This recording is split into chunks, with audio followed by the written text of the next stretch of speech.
네, 안녕하십니까. 박태훈이라고 합니다. 반갑습니다. 제가 잠을 못 잤습니다. 오늘 이게 그 훈련의 마무리는 보통 이제 대표님이 오시거나 중량감 계신 분이 좀 오셔가지고 말씀을 해야 되는데 할 사람이 없다고, 굳이 또 할 사람이 없다고 저한테 부탁을 하셔서 두렵고 떨리는 마음으로 이 자리에 섰습니다. 그 오늘 특별히 강의식으로 하기보다는 이렇게 좀 다른 형식을 가지고 우리가 어떤 배운 것들을 마무리하는 그런 시간들을 좀 했으면 좋겠다는 생각들을 해보게 됩니다. 우리 이때까지 8주 정도 이제 보냈고 이제 9주차를 하게 되는데 마지막 마무리를 하고 있는데 우리가 이제 뭘 했는가에 대해서 한번 쭉 보면 좋을 것 같아요. 항상 제가 그 요즘은 안 하지만 옛날 강의할 때 학생들한테 아마 학기 끝날 때 뭐 했냐고 물어보면 아무 생각이 없다 그러더라고요. 저도 아무 생각이 뭔가 들었는 것 같은데 이렇게 윷놀이만 생각나고 이렇게 그렇게 하니까 좀 걱정이 되는데 예, 그 얼마 전에 그 윷놀이 대회에 나가가지고 저희 모습에 굉장히 많이 놀라시는 분들이 많아서 좀 당황스럽습니다. 우리 1주차 때 그 선교의 성서적 기초, 성경 가운데 하나님께서 어떻게 선교하는 하나님으로 나타나셨는가에 대한 부분들을 우리가 들을 수 있었고요. 2주차 때는 선교적 존재로서 영적 전투라고 해서 우리가 일상을 살아가는 삶 속에서 어떤 영적인 전투에 대한 부분들이 강하게 어떤 파워 인카운터가 일어난다거나 이런 개념보다는 우리 순간순간 삶들 가운데 나타나는 그런 부분들을 볼 수 있었고요. 3주차 때는 한국 선교의 역사, 눈물 없이 들을 수 없는 그런 감동의 드라마들을 우리가 또 들을 수 있었습니다. 4주차 때는 MK 표윤균 집사님 실제 사회 가고 있고 또 할 수 있는 그런 부분들을 다양한 방법을 통해서 우리가 MK 사회를 좀 볼 수 있었습니다. 5주차 때는 저는 이것밖에 기억이 안 나요. 긴장하면서 들었는데 우리 안민영 집사님 준비하는 걸 봐가지고 제 아내거든요. 그래서 두렵고 떨리는 마음으로 봤습니다. 멤버 케어를 우리 어떻게 해야 되는가에 대한 구체적인 그런 부분도 볼 수 있었고요. 6주차 이슬람 선교 우리 JNP 대표로 맡고 계신 이재화 대표님께서 이슬람에 대해서 사실은 한국 땅 가운데 여러 가지 이슈가 되고 있는 부분들이 바로 이슬람입니다. 그래서 양극단에 대한 부분이 아니라 균형된 그런 이슬람에 대한 바라보는 시각에 대해서 우리가 들어볼 수 있었습니다. 그리고 7주차 때는 선교 현장 스토리라고 해서 박정원 선교사님의 어떤 얘기를 들으면서 좀 왔다 갔다 했지만 전체적으로 선교 현장의 어떤 여러 가지 역사들에 대해서 볼 수 있었고요. 그리고 8주차 때 우리 지난주에 미션 있는 가정 가운데 하나님께서 어떻게 선교적으로 역사해 나가는가, 또 우리가 어떤 우리에게 가정 가운데 미션이 있는가, 결혼한 사람이든 결혼하지 않는 사람이든 꿈꿔볼 수 있고 생각해 볼 수 있고 사명감을 가져서 볼 수 있는 그런 시간들을 가졌습니다. 어떻게 여러분 좀 기억나십니까? 감사합니다. 기억이 나서 감사합니다. 사실은 이렇게 해보게 되면 기억나는 것도 있고 기억나지 않는 것도 있는데요. 사실은 우리가 이 강의를 듣고 난 다음에 우리의 다음 스텝, 우리의 넥스트 스텝이 어떻게 되는가에 따라서 이게 의미 있게 우리에게 있을 수도 있고 없을 수 있는 그런 부분들이 많이 좀 생각해 보게 됩니다. 그래서 오늘은 개인적으로 여러분들이 이 훈련을 마치고 난 다음에 넥스트 스텝, 사실은 저도 제가 GMP 1기 수료생이거든요. 96년도에 1기를 시작했는데 1기부터 계속 해왔고요. 제가 선교한국을 4번 갔다 왔어요. 네, 강의하면서 누가 그러시더라고요. 선교한국 2번 이상 2번 이상 참여했는데 선교사로 나가지 않는 말도 안 되는 경우가 있다고. 그래서 4번을 갔거든요. 4번을 갔는데 늘 갔다 온 다음에 그래서에 대해서 제가 답을 잘 내리지 못하는 부분들을 많이 보여줬습니다. 혹시 여러분 가운데 그렇지는 않는가라는 생각들을 해보게 됩니다. 여러분 이 훈련을 마치고 난 다음에 그래서 근데 거기에 대해서 우리가 생각해 볼 수 있어야 생각합니다. 오늘 여기 훈련생 분도 계시고 또 이제 훈련생들을 축하해 주러 오신 또 후원자분들도 계신데요. 함께 훈련생의 넥스트 스텝 혹은 후원자 개인의 어떤 그런 넥스트 스텝에 대한 부분도 함께 해볼 수 있는 좀 그런 시간을 가질 수 있으면 좋겠습니다. 그래서 우리가 처음에는 같이 이런 기본적인 부분들을 좀 어떤 질의응답을 통해서 나누고 또 여러분이 직접 한번 작성을 해보고 그런 것도 함께 또 발표하는 그런 시간 순서들로 기존에 어떤 계속 여러분 앉아서 강의 듣는 그런 게 아니고 좀 그렇게 좀 해보았으면 좋겠습니다. 자, 우리 얘기할 때 제가 이제 혼자 하면 좀 부담스러워서 우리 한 분 좀 같이 모셔서 했으면 좋겠다 생각들 합니다. 제가 못하더라도 이분이 워낙 잘하니까 제가 편하게 했으면 좋겠는데 우리 이상희 집사님 같이 좀 진행을 해보겠습니다.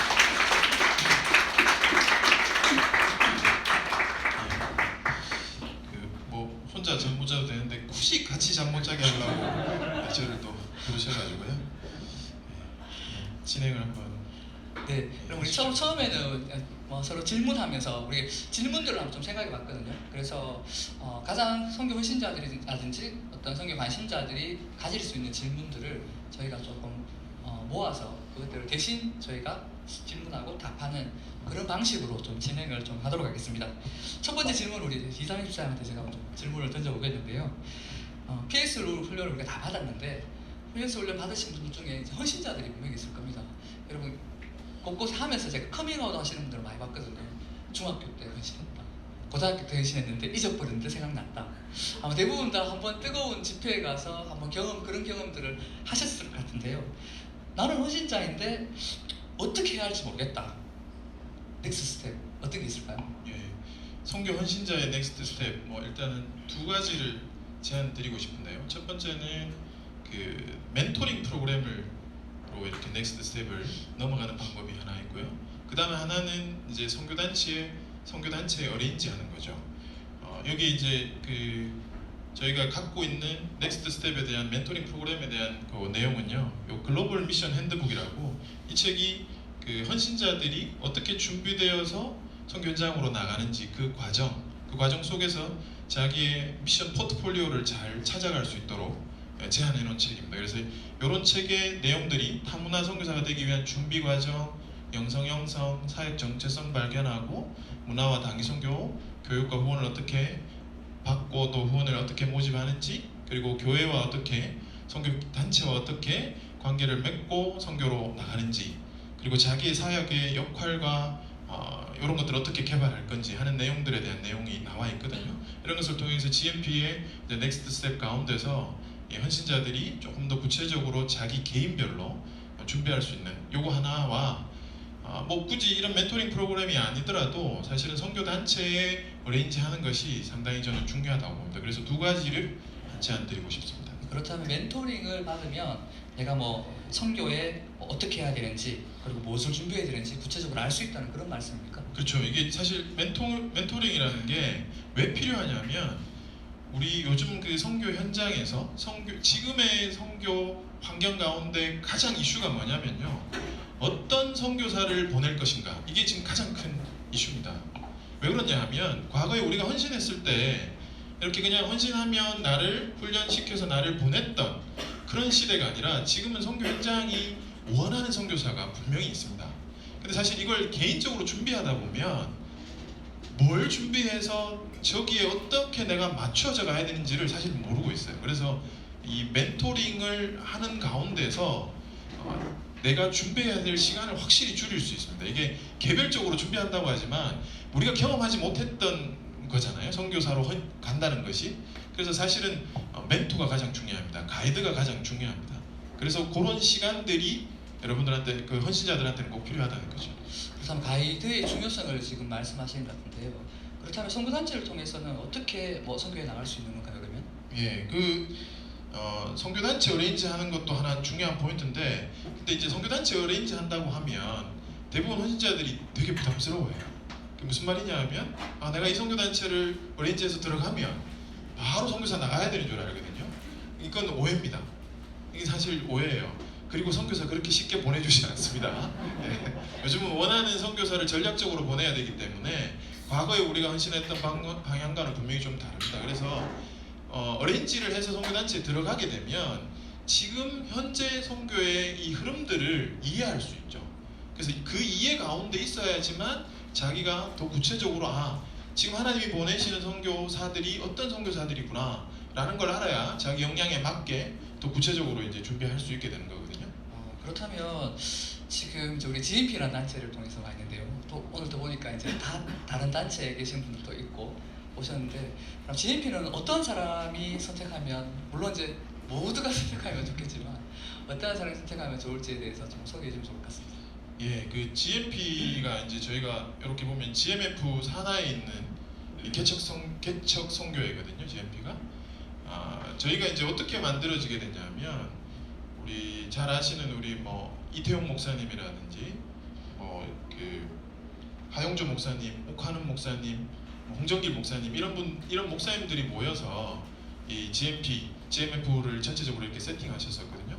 왜 했었냐면 우리나라에 이제 국제 선교 단체들이 많이 들어왔을 때 국제 선교 단체들을 보면 되게 합리성이 되게 강해요. 그러니까 시스템들이 한 100년 이상 되기 때문에 거기에 굉장히 시스템들이 잘 갖춰져 있거든요. 근데 그게 장점이기도 하지만 사실 이게 한국에 들어왔을 때 단점이기도 해요. 그러니까 무슨 말이냐 하면 서양의 합리성은 갖고 있지만 한국적인 게 거기에 들어가기가 굉장히 어려워요.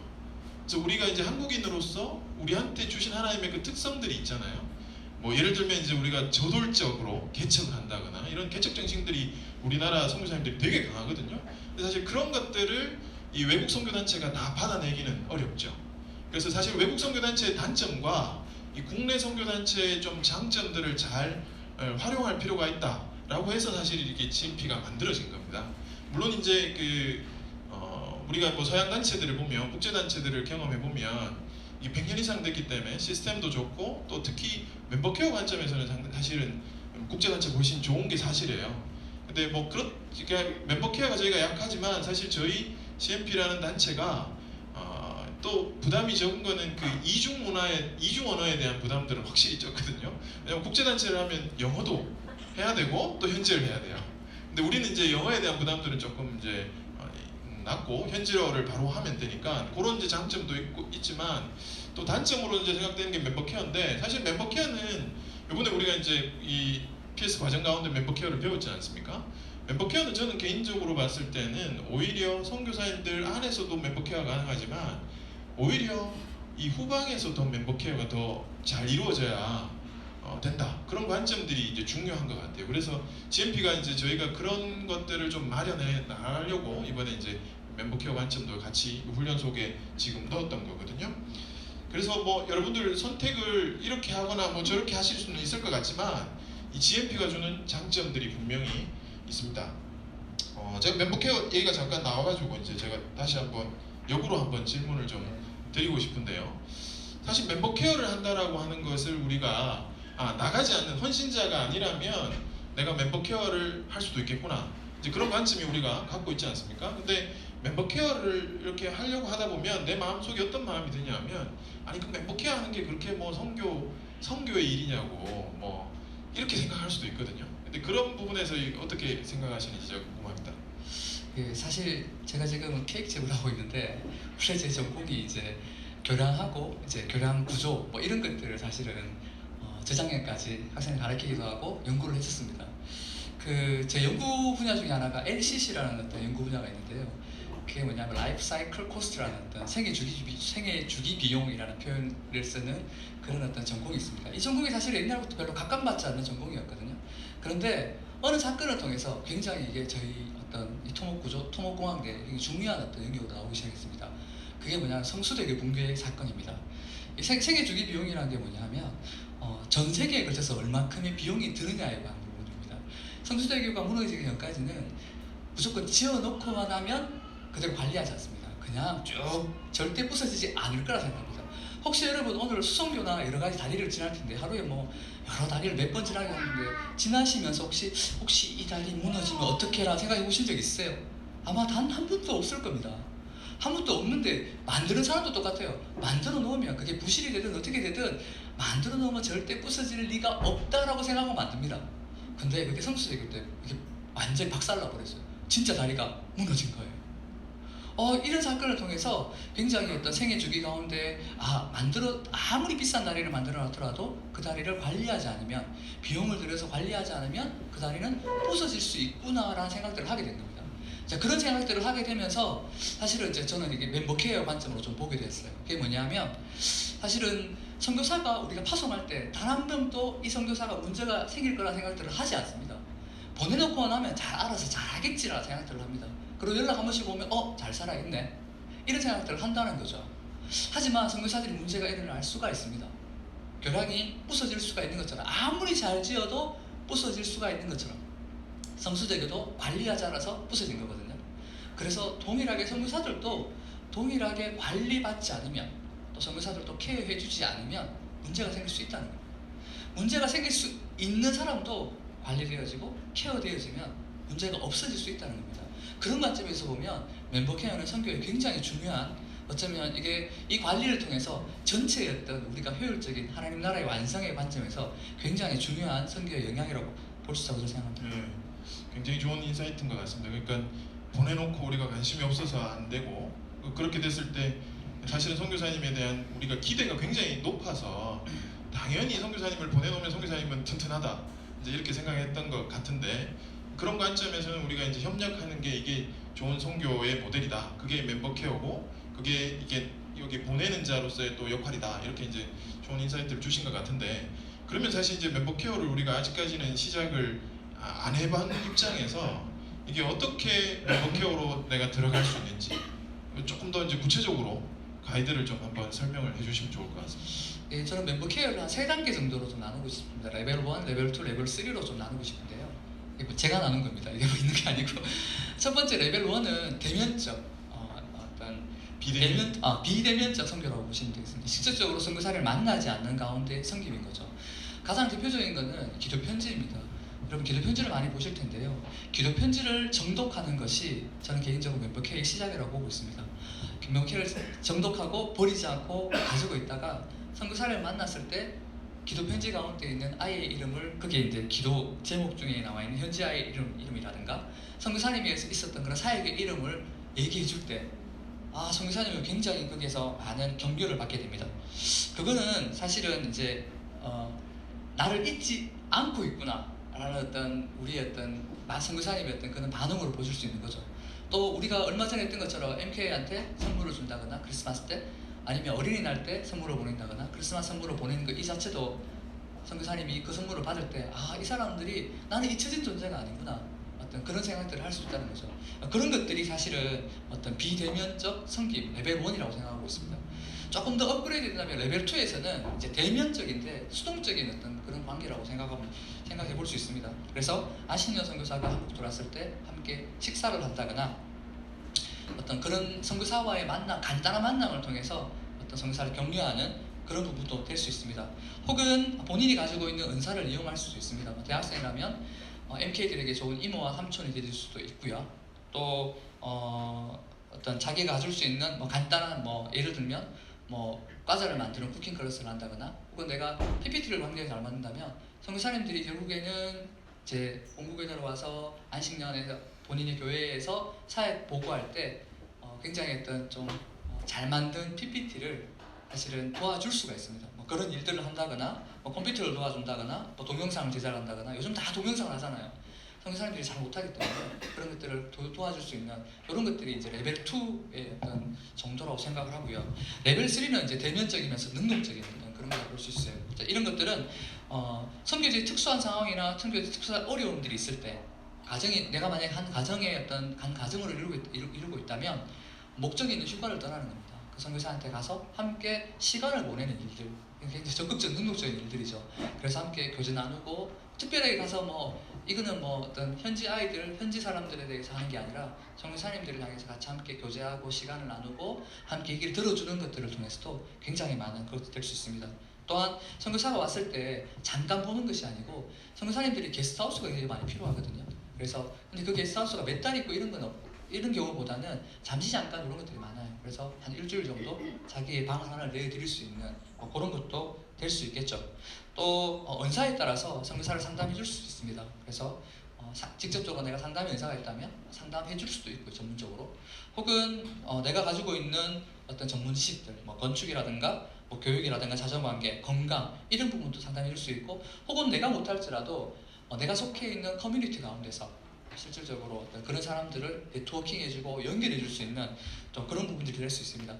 혹시 여러분 이런 말들 들으면서 레벨 1이든 2든 3든 내한테는 다 어려워라고 생각하시는 분이 계실지도 모르겠습니다. 아마 그런 분들이 많을 겁니다. 난 아는 선교사도 없다라고 생각하실 수도 있는데요. 걱정하지 마십시오. 대구 GMP는 이런 일들을 여러분에게 도와줄 멤버 케어 팀이 있습니다. 그래서 여러분들이 마음은 있는데 내가 어떻게 해야 할지 모르겠다고 하면 이 멤버 케어 팀이 앞으로 주기적으로 아마 그런 모임들을 할 텐데요. 그 모임에 참석하는 것만으로 하더라도 여러분들이 멤버케이 시작을 하실 수가 있고. 듣고 보니까 이게 나가지 말고 GMP 계속 있으라는 얘기죠. 그렇죠. 예. 충분히 이해되는데 이게 이제 비대면, 대면, 수동, 대면, 능동 이게 이제 기억을 잘 하기 위해서 그러니까 일단 뭐 선교사가 잊혀진 존재가 아니라는 메시지를 주는 거, 기도 편지나 이런 것들을 통해서 메시지를 주는 게 비대면이고 우리가 대면 했을 때는 약간 좀 선교사님들이 부탁하는 것들을 내가 좀 해주는 게 그런 게 이제 수동적인 거고 그 다음에 이제 좀 능동적으로는 내가 오히려 적극적으로 목적 있는 휴가를 떠난다거나 선교사님과 적극적인 교제를 나눈다거나 이제 이런 식으로 좀 성장해 간다 그런 레벨로 지금 들으면 되는 거죠. 아, 네, 맞습니다. 뭐 이게 대본대로 안 가는 거라서 지금 그냥 이제 끼어들어가는 거거든요. 뭐 하여튼 GMP에 있다 보면 이런 그 멤버 케어 관점들을 실제로 이제 같이 해 나갈 수 있다라는 거거든요. 그래서 꼭 GMP에 붙어 있으시기를 그렇게 말씀을 드리고 이제 그 다음 이제 제가 하나 또 질문을 드리면 이 가운데는 이제 우리가 그 학생들도 있고 또 직장인들도 있고 또 교회에서 뭐 이제 집사님으로 장로님으로 권사님으로 이렇게 직분자들로서 이렇게 있는데 예를 들면 대학생이다. 내가 대학생이다.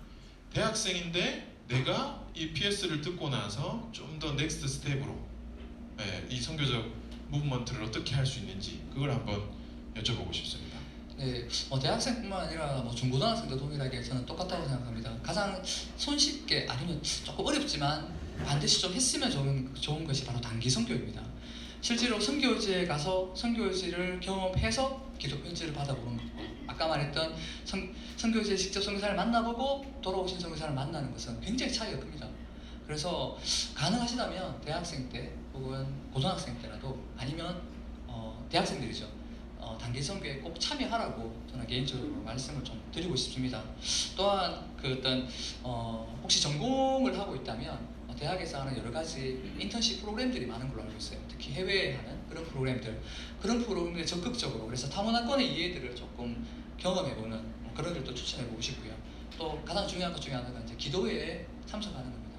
교회의 선교의 기도회든 혹은 저희가 매달 한 번 있는 GMP 정기 기도회든 기도회에 참석하는 것이 어떤 좀 중요한 그런 부분이라고 생각하는데요. 대학생이 그렇다면 직장생활을 만약에 하고 있는 분도 되게 많으신데요. 직장생활을 하고 있다면 지금 하는 일과 선교를 어떻게 그럼 좀 연결시킬 수 있을까요? 예, 그 직장생활에서 이제 제가 지난주 강의할 때 말씀 잠깐 드렸지만 직장이라는 곳이 우리가 보냄을 받은 곳 그러니까 우리의 직장이 우리의 선교 현장이라는 관점에서 봤을 때 사실 우리가 직장생활 쉽지 않잖아요. 근데 어떻게 하면 좀 더 직장생활 가운데 이 하나님의 보내심을 우리가 잘 실천할 수 있을까? 저는 제일 중요하게 하나 권해드리고 싶은 거는 멘토를 찾아라 이렇게 꼭 얘기하고 싶습니다. 이게 멘토라는 말을 뭐 선교적 멘토를 좀 찾아보라고 얘기하고 싶은데 사실 왜 그러냐 하면요 우리가 이런 걸 배운다고 해서 되게 창의적으로 되진 않더라고요. 제 경험상. 그러니까 뭐 훈련을 받았으면 내 삶에서 이제 좀 창의적으로 내가 선교적으로 뭐가 바뀌어야 되는데 생각보다 그렇게 잘 안 되거든요. 근데 그 직장 속에서 사실 그렇게 선교적으로 살아가는 사람들의 모델들이 보이면 그 보고 그 사람을 내가 모방하고 그 모델을 삼는 것은 상당히 쉽게 쫓아갈 수 있는데 그렇지 않고 내가 창의적으로 한다는 건 사실 저는 개인적으로는 좀 어렵다라고 생각하거든요. 그래서 저는 이제 의사이기 때문에 뭐 저도 이제 선배님들을 그런 멘토링을 하려고 노력을 해보면 제가 이제 왜 이런 얘기를 드렸냐면 제가 한 10년 동안 선배님들하고 매주 화요일 날 아침에 화요일 날 7시부터 8시 반까지 기도회를 하고 있거든요. 근데 10년 동안 이걸 제가 하고 있는데 여기에 제보다 16년 위의 선배 장로님부터 제가 제일 막내거든요. 사실은 그 모임 가는 게 굉장히 불편해요. 여전히 제가 커피를 날라야 하고 뒷정리를 막 해야 되고 이런 상황인데 근데 제가 그 모임이 부담스러운데 빠지지 않는 이유가 뭐냐면 16년 위의 선배의 기도 제목을 제가 듣는 거거든요. 근데 그게 저한테 굉장히 지혜를 준다는 생각이 듭니다. 이미 의사로서 교회에서 장로로서 어떻게 살아가고 있는지를 제가 이미 16년 걸 다 듣고 있어요. 10년 선배, 5년 선배, 뭐 2년 선배까지 있거든요. 그러니까 그런 걸 들을 때 모든 게 모델이 되지는 않거든요. 사실은 모든 그런 그 선배님의 모든 모습이 다 모델이지는 않지만 사실 네거티브 모델도 있습니다. 아, 내가 10년 후에 저렇게 안 돼야 되는지 라는 생각도 들 때가 있지만 사실 그 선배님들 중에 그런 모습들 중에 굉장히 제가는 야, 적어도 나는 10년 후에 저 선배님처럼 저렇게 선교적으로 살아야 되겠다.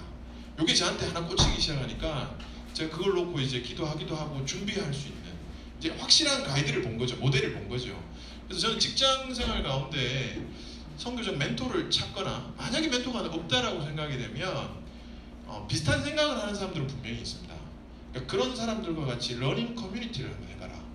직장 속에서 내가 선교적으로 이 직장 생활을 잘하기 위해서 러닝 커뮤니티 같이 공부해보는 거죠. 책을 같이 정해서 읽고 나눠보는 뭐 그런 거를 저는 한번 이렇게 권해보고 싶습니다. 사실은 멘토는 사실 모든 사람들이 멘토를 원할 거예요. 멘토 누군가의 멘토를 찾고 저도 사실은 굉장히 그런 사람을 찾고 싶어하고 있기도 하지만 더 찾고 싶기도 한데 사실은 그렇다면 우리가 직장 생활을 한다면 가장 쉽게 생각할 수 있는 게 신우회가 있으니까 그런 데를 한번 들어가야 되는 건가요 그러면? 아, 제가 이제 그 신우회라고 말하지 않고 이렇게 멘토를 찾으라라고 한 이유는 있습니다. 그게 무슨 말이냐면 사실 직장 생활에서 가장 우리가 오류를 범하는 게 뭐냐면 우리가 주일 이 교회 나와서 우리가 배운 것이 직장에서 사실 잘 실천되지 않잖아요. 이게 이원론에 빠진 거잖아요. 그러니까 완전히 분리시켜 놓은 거죠. 주일의 내 삶과 직장의 삶이 다르거든요. 그래서 만약에 내가 신우회를 들어가야 된다라고 생각하면 사실은 직장 생활에서 또 교회를 하나 또 찾는 거죠. 그러니까 그런 또 이원론에 빠질 저는 위험이 있다고 봐요. 그렇다고 제가 신우회를 들어가지 말라는 얘기는 절대 아닙니다. 신우회를 가면 일단 믿음의 선배는 분명히 있긴 있으니까 모델링 하긴 좋아요. 근데 그 신우회를 무조건 해야 된다 이렇게 말씀드리고 싶은 게 아니라 사실은 그렇게 직장 생활을 선교적으로 하는 사람을 찾는 게 핵심이지 뭐 신우회를 들어갈 수도 있고요 또 들어가지 않을 수도 있지만 분명히 제가 말씀드리고 싶은 것은 그런 것들을 우리가 안 해봤기 때문에 이원론으로 빠져서 교회 생활은 거룩하지만 직장 생활은 이제 재미가 없고 힘들고 교회 오는 것은 즐겁지만 월요일 아침 출근하는 건 진짜 쉽지 않지 않아요. 그런 마음이 들잖아요. 사실 이거는 이제 이미 이원론에 빠져 있는 거거든요. 그래서 신우회가 내한테 주는 위로가 있어서 자꾸 그걸 찾다 보면 또 하나의 새로운 교회를 하나 만든 것밖에는 안 된다라고 생각하기 때문에 저는 가급적 멘토를 꼭 찾아라 이제 이렇게 말씀드리고 싶고요. 근데 사실 직장 생활도 제가 해보니까 이제 어렵지만 교회에서도 뭐 이렇게 교회가 커지니까요. 교회에서도 내가 선교적으로 과연 이렇게 살고 있는지 이제 그런 고민들이 되게 들 때가 많아요. 그리고 교회에서 내가 직분자로서 뭐 집사로서 또는 뭐 권사로서 장로로서 내가 어떻게 해야 교회에서도 선교적으로 사는지 살 수 있게 되는지 이제 그런 거에 관해서 제가 한번 집사님한테 질문을 또 역으로 드려보고 싶습니다. 사실은 이제 저도 제 교회 내 선교의 송구를 좀 맡고 있는데요. 사실 교회라는 곳이 어떤 선교의 스펙트럼이 굉장히 이렇게 넓은 그런 곳입니다. 다양한 생각들을 가지고 있기 때문에 특별히 여러분처럼 이렇게 선교 훈련을 받고 오시는 분들이 좀 어떤 할 수 있는 실수 중에 하나가 너무 이렇게 은혜가 충만해가지고 와가지고 이렇게 너무 적극적으로 들이댄다는 겁니다. 사실 그렇게 적극적으로 들이대시는 분들을 우리가 듣보잡이라고 그러죠. 전혀 모르는 사람이 와가지고 갑자기 이것도 해야 되고 저것도 해야 되고 선교에 막 요청을 합니다. 그럼 사실 선교 입장에서는 그건 조금 부담스럽다는 생각들을 많이 해요.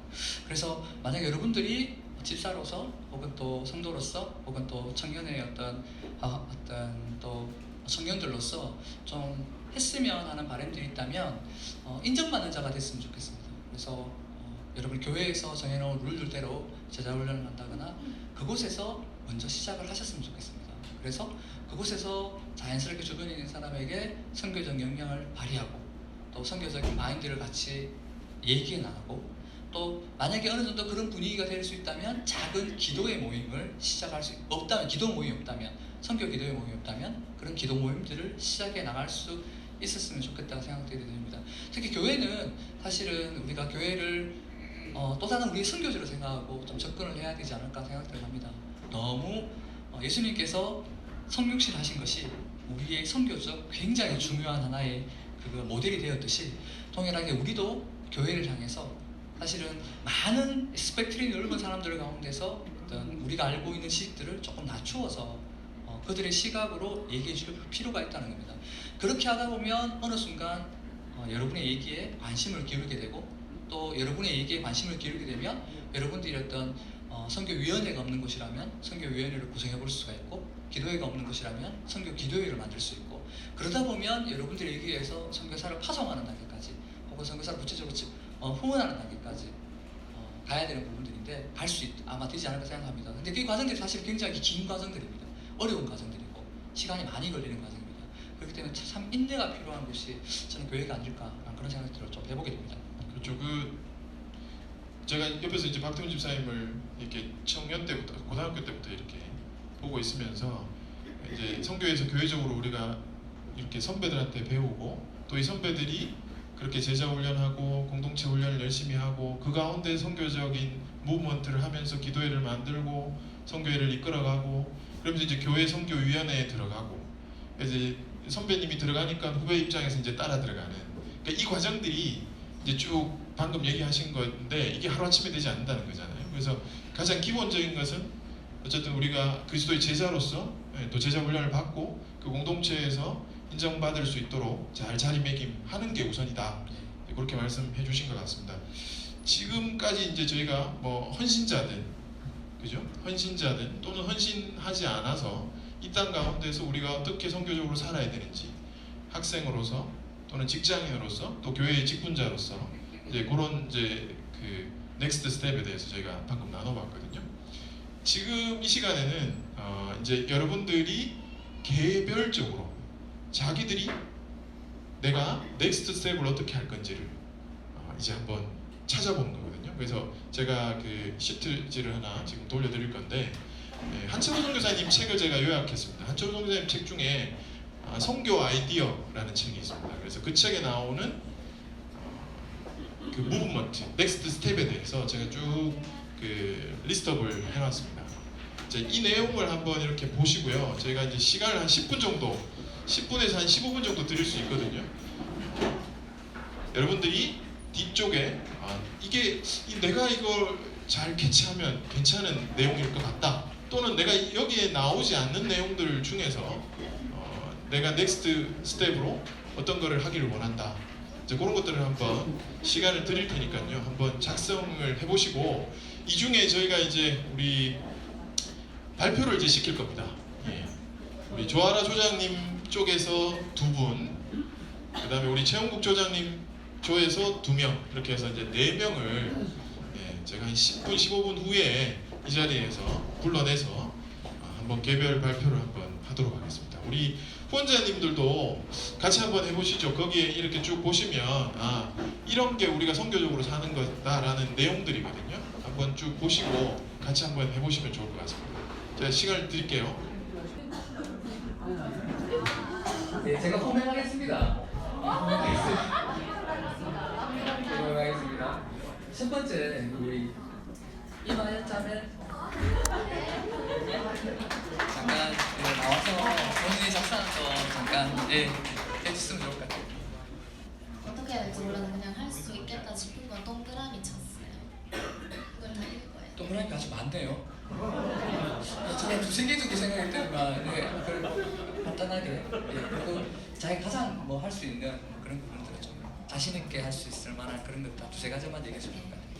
이 중에서 제가 하고 싶은 거 3가지를 말씀드리면, 먼저 교회를 계속 다니다 보니까 믿지 않는 친구들이랑 교제가 그렇게 많지 않아서 믿지 않는 친구들과 친구가 되는 것부터 시작을 해서 그리고 이제 뭐 선교기도회나 이런 거 참석하는 것도 되게 중요한 것 같아요. 그 자리를 통해서 우리가 기도하는 것도 중요한 것 같고, 하고 싶은 거는 또 평생 파트너를 찾으라 해서 저희 배우자가 같이 선교에 관심이 있었으면 좋겠고, 그리고 목적이 있는 여행, 이거는 진짜 휴가랑 단기 선교랑 목적이 있느냐 없느냐에 따라서 많이 다른 걸 느껴서 앞으로 어딜 가든지 목적을 가지고 다녀야겠다 생각했습니다. 네. 다 하실 수 있는 거죠? 네. 다 하실 수 있는 거. 할 수 있어요. 당장 우리가 할 수 있는 거. 할 수 있어요. 이거 지금 녹음됐죠? 네, 체크 들어갑니다. 네, 고맙습니다. 우리 우리 다음에 그럼 배재경 형제. 예.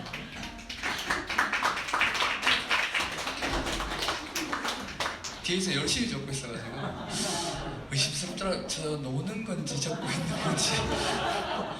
예, 뭐 저는 많이 적진 않았지만 그냥 이제 생각하고 있는 게 여기 많이 있긴 하지만 제가 생각하고 있는 게 이제 한 번쯤은 다른 교회를 가는 것도 괜찮다고 생각을 하거든요. 예를 들어서 저는 지금 동부교를 다니고 있는데 동신교도 한번 가보도록 할게요. 보니까 뭐 활동량도 다르고 그런 점도 있고 저 같은 서울에도 지금 뭐 여자친구가 다니는 서울 교회를 제가 간 적이 있는데 가면은 거기도 스타일이 또 다르더라고요. 보니까 거기도 뭐 예를 들어서 그 각자의 초점이 어떤지 각자마다 스타일이 다른 거예요. 동신교회나 동부교회는 좀 교회 규모가 있으니까 좀 예배를 하면 거룩한 느낌이 강한다면은 또 서울 쪽에는 작은 교회를 가면은 그 작은 만큼 또 뭔가 약간 인디 밴드 같은 느낌도 들면서 또 그러면서도 또 말씀에도 충분한. 그래서 다른 교회를 가면서 각각 교회들의 특징을 보면서 아 내가 이런 점에 대해서는 뭔가 하나님께 더 나아가도 되는지 여쭤봐야 되겠다. 그러니까 뭐 우리가 막 스스로 멋대로 생각하면 우리가 우상을 만드는 거니까. 그래서 이제 그런 다양한 교회를 경험하면서 제가 보기에 이런 게 맞는 것 같은데 하나님께서도 어떻게 생각하십니까라고 여쭤볼 수 있는 게 좀 많은 거. 그런 점에서 첫 번째로 뭐 다른 교회 탐방해 줬다고 생각하고 빨리 다음 차례로 넘어가야 되겠지만은 뭐 나머지 두 개는 이제 선교사를 만나러 여행 가시는 거. 저 그거 되게 인상 깊게 생각하고요. 네, 그다음에 마지막으로 이제 자비랑 선교의 길을 찾는 것도 중요하다고 생각합니다. 왜냐면 우리가 뭐 비록 믿는 사람들끼리 가면은 그러니까 믿음이 뭐 적다 많다 이러면 적은 사람 앞에서는 성경에 그래도 이런 게 적혀 있으니 많이 믿는 게 낫지 않겠느냐라고 하면서 믿음을 키우는 방법도 있겠지만 안 믿는 사람에게는 도리어 주면은 되게 좋은 복음으로 들리는 사람이 있는 반면에 괜히 강조하지 마라, 강요하지 마라 이런 경우도 있고요. 저 같은 경우 다행히도 저희 형이 조용히 오히려 말씀을 전하는 대신에 그냥 선행만 계속 베풀었어요. 그래서 저도 그냥 좋은 마음으로 갖고 있다가 결정적인 얘기가 됐을 때 딱 믿고 이게 우리가 말씀에 순종해야 되겠다라는 걸 깨달을 수 있기 때문에. 그래서 사도 바울도 이제 텐트 하면서 텐트 만드시면서 일을 하셨으니까 그리고 심지어 이제 같은 성도 안에서도 이제 자비량으로 안 한 선교사에 대해서는 뭔가 좀 서로 간에 갈등이고 분열이 있으니까 뭐 요한 3서라든가 보면은 이런 선교사가 왔는데 이 선교사 정말 좋으신 분들이고 그리고 말 그대로 설교를 위해서 오신 선교사들에게 뭘 하지 마라 라는 말씀이 성경에도 적혀 있을 정도니까. 그래서 자비랑 선교를 통해서 모범도 보이면서 선행을 베풀 수 있는 기회도 같이 갖는 게 중요하다고 생각해서 자비랑 선교의 기회를 찾는 거. 그렇게 해서 저는 3개를 계획을 잡았어요. 타교회는 언제까지 가실 예정인가요? 그래도 웬만하면 제가 기존에 대구에 다니는 교회 계속 다니고 있습니다. 네, 여행은 언제 목적 있는 여행 언제 가실 건가요? 여행의 목적은 저는 지금 실습 중이라서 좀 이렇게 이거 하는 이유는 우리가 구체적으로 당장 넥스트 스텝이니까 다음에 우리가 할 수 있는 것들을 조금 더 구체화하면 좋겠다는 생각들을. 지금 제가 실천한 거 한 번쯤 다른 교회를 가는 거. 우리 다음 기도회가 1월 20일 날인데요. 그때 제가 다시 꼭 한번 보러 오도록 하겠습니다. 저 그때 해외가 있었어요. 다른 교회 제가 이제 1월에 대만 가는데 대만에 있는 교회 제가 가보도록 하겠습니다. 알겠습니다. 예. 보니까 대만에 실습 숙소를 잡는데 바로 걸어서 일본교회 교회가 하나 있는 거예요. 그리고 마침 그리고 동부교회에 보니까 대만 선교 갔다고 했잖아요. 그 선교 보니까 선교 이유에 대해서 적혀 있는데 제가 그거 과연 실제로 그럴지도 모르고 어쩌면 제가 이제 모델이 되겠죠. 예, 대만에서 꼭 카톡으로. GMP 그 후반 전기 전체 단톡에 제가 올리도록 하겠습니다. 알겠습니다. 감사합니다. 구체적인 원하시면 제가 올리겠습니다. 네, 알겠습니다. 네. 감사합니다. 네. 난 자비령 선교도 기억해놨어요. 인정해주세요. 이거 좋은데 이거 오늘 다 한번 할까요? 네. 이거 오늘 다 한번 해보면 좋을 것 같아요. 네, 뭐 짧게 그렇게 하면 좋을 것 같네요. 자, 우리 그다음에 김광균 형제. 네, 제일 열심히 적고 있더라고요.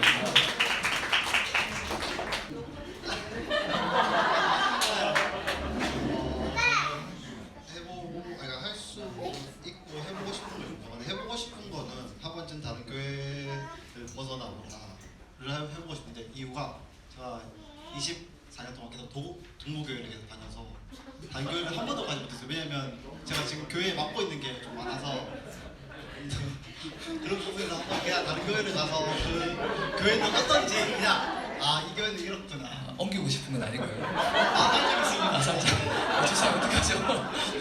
네, 괜찮아요. 그래서 좀 그런 부분이 있고, 그래서 좀 이거를 해봤으면 좋겠는데 일단 될 것 같아서 그리고 전문적인 기술을 연마하라. 제가 재작년에 이제 캄보디아를 다녀오면서 단기 선교로 거기서 부족한 뭐 전기 문제나 뭐 음향 문제나 뭐 많은 부족함들을 봤기 때문에 제가 좀 더 전문적으로 기술이 있었다면 거기서 더 도움이 될 수 있지 않을까라고 생각을 해서 이거를 좀 했으면 좋겠다고 했고요. 또 이제 단기 선교를 떠나라를 하고 싶었는데 원래 내년에 이제 제가 지금 사회공부요원으로 내년 8월까지 근무하는데 근데 그거 끝나고 이제 원래는 단기 선교를 가려고 했었는데 갑자기 이제 교회에서 뭔가 직분을 맡게 되면서 이제 그걸 캔슬돼서 아마도 내후년에 아마도 계획이 된다면 가면 좋겠다. 직분 맡으면 단기 선교 그러니까 회계를 맡게 돼서 교회에서 네. 대학교 회계를 맡게 돼서 한 주 정도 빼도 괜찮은데. 단기 선교는 저는 한 주 말고 이제 1년이나 아 1년에. 하려면 그렇게 생각을 하고 있어가지고 아 그렇군요. 네, 언제 하실 거예요? 그건 잘 모르겠는데 엄마한테 미리 얘기한 거죠. 근데 엄마가 먼저 가라고 했어요. 여기는 이렇게 모자가 함께 훈련을 만든 제가 굉장히 독특한 모자 제 집사님한테 이런 아들이 있는 것도 제가 깜짝 놀랐고요. 또 모자가 훈련을 만든 게 참 독특한데 어쨌든 간에 알겠습니다. 네, 감사합니다. 네. 소외성자매 마지막으로 생각하지 마세요. 지금 다 할 생각도 있습니다. 제가 지금.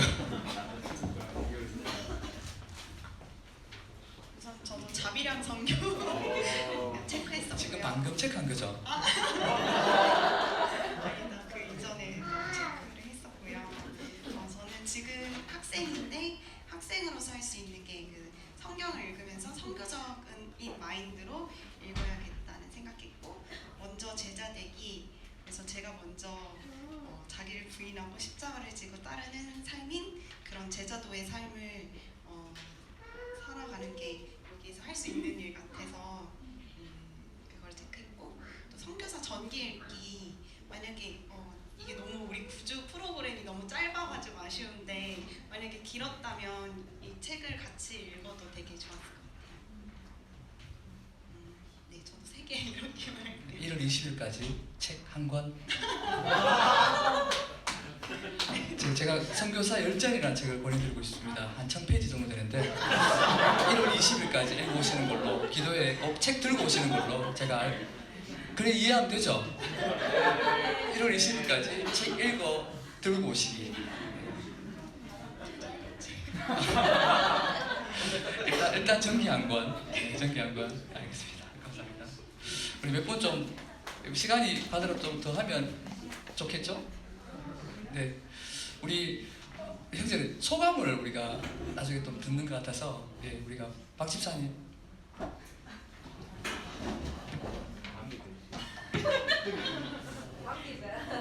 네, 관계자입니다. 자, 동부교회는 왜 자꾸 떠나고 싶은지는 잘 모르겠지만 저도 사실은 교회를 떠나고 싶어서 1년에 한 번 정도는 제 사촌 동생 교회를 갑니다. 주일을 띄웠어. 부서에 양해를 구하고 가는데 그게 참 저한테는 소중한 것 같아요. 항상 우리 교회 목사님 말씀만 듣다가 저는 수요 예배도 다른 교회 갑니다. 솔직히 칠곡에 있는 교회를 갑니다. 제가 칠곡에 사니까 동교회까지 직장생활을 하면서 가기가 쉽지 않으니까 칠곡의 교회를 한 번씩 가는데 그것도 저는 좋더라고요. 항상 밥만 먹고 살 순 없잖아요. 그래서 저는 다른 밥도 먹는데 그런 부분들이 더 우리 교회에 대해서 소중함을 느끼게 되고 좋은 것 같습니다. 그래서 저는 왜 이렇게 보면 저는 동그라미 한 게 타종교도 있거든요. 제 종교를 알려면 다른 종교도 알아야 된다는 관점을 갖고 있는 사람으로서 그런 걸 하는데 저도 저는 제가 지금 할 수 있는 게 아니라 하고 있는 일에 대해서 사실은 동그라미를 쳤어요. 그러면 꾸준히 할 수 있을 거니까. 그래서 한 6, 7개 정도 되는 것 같은데 저는 뭘 해야 될까요?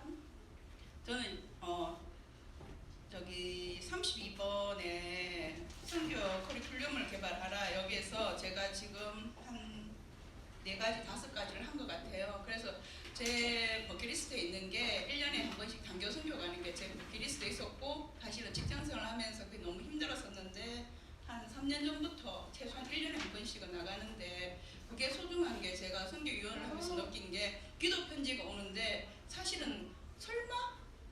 제목 교제하는 생각에 뜬금없는 기도 제목이 한 번씩 올 때가 있어요. 성교사님 기도 제목에. 그렇지만 막상 그 선교지에 가보면 그 선교사님이 왜 이 기도 제목을 보냈는지 확실히 느낄 수 있었던 것 같아요. 그래서 제가 생각하기에는 이제 저는 이제 저희 아이들한테도 비전 트립을 꼭 권하는 이유가 여기서 사실은 저희는 너무 행복한 신앙생활을 하고 있잖아요. 그래서 그곳에 감으로 인해서 이 아이들이 느낄 수 있는 그런 부분들이 참 많았고, 단기 선교를 같이 가다 보면 대학교 아이들이 항상 같이 가게 되는데 그 아이들이 정말 교회에서는 볼 수 없는 예쁜 집, 그러니까 아이가 예쁘다는 게 아니라 마음 씀씀이 그런 게 되게 예뻤고, 그런 신앙을 갖고 있는 대학교가 있다는 게, 대학교 아이들이 있다는 게 다음 세대에서 사실은 기대가 되고, 저는 사실 선교보다는 다음 세대 아이들에 대한 기대치가 되기 때문에 주일학교에 거의 한 17년 정도를 봉사를 하고 있는데, 그만큼 저는 다음 세대가 중요하다고 생각하는데, 대학교 아이들하고 여행을 가면서 아, 이런 아이들이 있는 우리나라 참 밝구나라는 생각을 참 많이 하거든요. 근데 참고로 저는 저희 아들과 비전 트립을 한 번도 간 적이 없습니다. 둘이 손잡고 해외여행 가도 비전 트립을 가지 않습니다. 그렇지만은 그 아이들과 함께 동행한 대학교 아이들을 보면서 우리 아이도 이런 생각을 품고 있으면 참 좋겠다는 생각을 참 많이 하거든요. 그래서 시간을 만들어서라도 꼭 현장에 가보시기 바랍니다. 1년 동안 단기 선교 보내려고 하는 제가 부모는 잘 못 받는 것 같은데 우리 집사님이 좀 그러시는 것 같아요. 우리 신 목사님 얘기를 한번 들어봤으면 좋겠는데요. 이제 선교지로 나가시는 분이 어떻게 헌신자로 어떻게 하는가에 대해서도 참 얘기를 들을 수 있을 내용이 좀 있을 것 같은데. 제 거를 다 구겨서 저는 생각이 많았는데 오늘 또 강의 들으면서 정리를 좀 하는 시간들이었던 것 같아요. 그래서 저는 그 칸을 이렇게 네 군데로 나눴는데, 그래서 이 가로는 개인 교회, 그리고 세로는 단기 장기 이렇게 나눴어요. 그래서 1년 안에 내가 해야 될 것, 우리 교회 공동체 안에서 해야 될 것, 장기적으로 내가 해야 될 것, 우리 교회 공동체가 해야 될 것, 이렇게 51가지를 읽으면서 정리를 했는데, 단기적으로 이제 제가 이제 선교 훈련을 받기 전까지 1년이라는 시간이 있기 때문에 단기적으로는 지금까지 했던 설교들, 지금까지 했던 성경 공부들, 요거를 조금 교재화를 좀 만드는, 그래서 선교지 가서 좀 바로 할 수 있는, 그래서 이때까지 했던 설교들을 좀 정리하는 그런 시간들을 좀 가져야 되겠다라는 그런 생각들을 가졌고, 아직 성사 파송은 받지 않았지만 내년부터 당장 기도 편지를 좀 써야 되겠다. 그래서 동기들이나 친구들이나 이런 분들에게, 기도해 주시는 분들에게 지금 선교 훈련 준비를 이렇게 하고 있습니다라는 것들을 벌써 미리 좀 나눠야 되겠다. 이런 것들을 제 개인적인, 우리 교회 공동체는 지금 저희 교회 공동체가 해외는 참 잘하고 있어요. 근데 국내 비전 트립이 굉장히 약하거든요, 사실은. 그래서 2020년에는 국내 비전 트립을 또 시골 교회에 좀 연결해서 꼭 가야 되겠다, 이런 마음이 있고, 선교 구간에 또 우리 안민영 집사님 그 강의 들으면서도 도전받았던 게, 우리 교회 선교국이 참 잘하는데 멤버 케어 팀을 조금 더 좀 우리 안 집사님을 좀 강사로 매주 모셔서 계속 이렇게 제가 좀 멘토링 받아서 멤버 케어 팀을 저희 선교 구간에 좀 강화시켜야 돼요. 이게 좀 단기고, 또 장기적으로는 저희 교회 공동체가 조금 더 선교적 공동체, 교회적인 그 마인드를 좀 가질 수 있도록, 또 매년 한 명 이상, 또 한 가정 이상 해외로 1년 정도 또 보낼 수 있는, 계속해서 이제 선교 동원을 교회가 했으면 좋겠고, 또 개인적인 이 장기로는 선교단체, 그리고 선교사님들, 다양한 다른 나라, 제가 캄보디아로 지금 파송 받을 걸 예상하고 있는데 모르겠어요. 또 주님이 어떻게 했는지 모르겠지만 캄보디아뿐만 아니라 다양한 나라 선교사님들, 단체들과 좀 교제를 가지면서 많은 좀 네트워크들을 좀 형성해야 되겠다라는 그런 그 로드맵을 좀 세워봤습니다.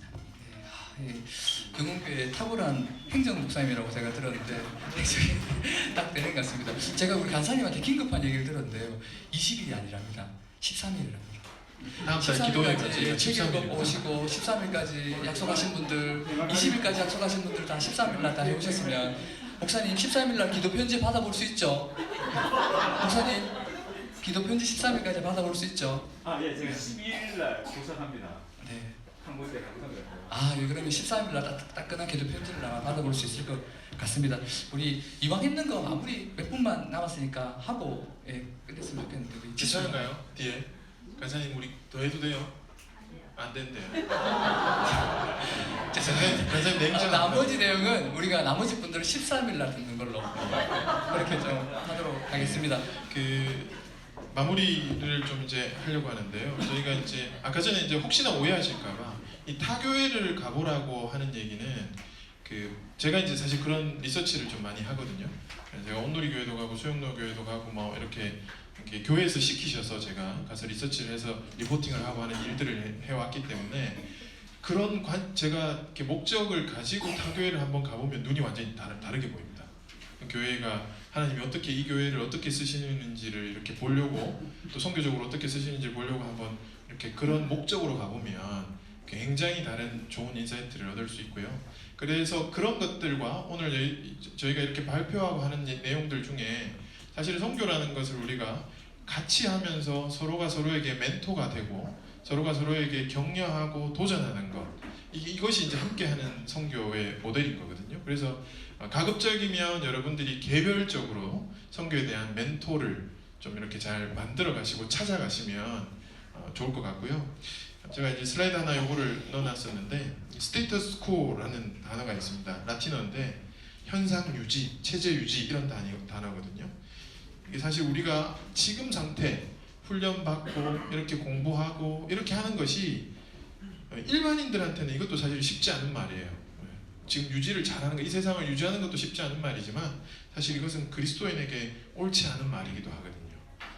왜냐하면 우리가 딱 좋다, 지금 상태에 나 괜찮다 할 수 없죠 사실. 그죠? 우리가 빛 가운데 있는 하나님의 백성이라면 이 세상 가운데 어둠이 우리한테 굉장히 불편해야 되거든요. 그래서 우리가 현상 유지할 수 없습니다. 우린 계속해서 변화해야 되고요. 변화하자. 변화하겠다는 생각을 여러분들이 이 선교 훈련을 마치고 나서 꼭 가지시기를 바라고 그렇게 해서 앞으로 우리가 조금 더 넥스트 스텝을 개별적으로 이렇게 밟아갈 수 있는 그런 선교적 무브먼트를 같이 해나갔으면 좋겠습니다. 예, 그런 여러분의 넥스트 스텝에 GMP가 도움이 될 수 있었으면 좋겠습니다. 여러분, 이 훈련에 우리가 끝나잖아요. 이 훈련의 끝이 아니고요. 이제 새로운 시작이라 생각합니다. 여러분, 그 넥스트 스텝을 실천하고 또 훈련 받은 것들이 들은 것으로 끝나지 않고 내 마음속에 내 삶 속에 젖어들게 하기 위해서는 아까 말했던 것처럼 끊임없이 참여하는 것이 중요할 거라 생각되어집니다. 우리 GMP에는 우리 훈련 받을 때처럼 3가지 팀이 있습니다. 헌신자를 위한, 멘토를 위한 팀이 있고요. 또 우리 멤버 케어 팀이 있고요.